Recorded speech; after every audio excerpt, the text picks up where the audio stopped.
Meaning of frigid. Frigid. Frigid. Frigid.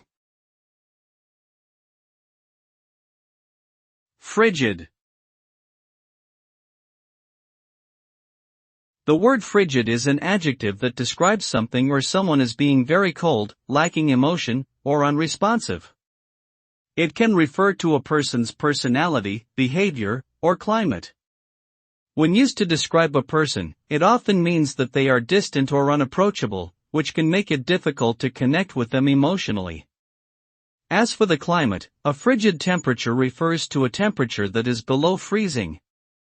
Overall, the term frigid conveys a sense of coldness and detachment, whether in terms of emotions or physical temperature.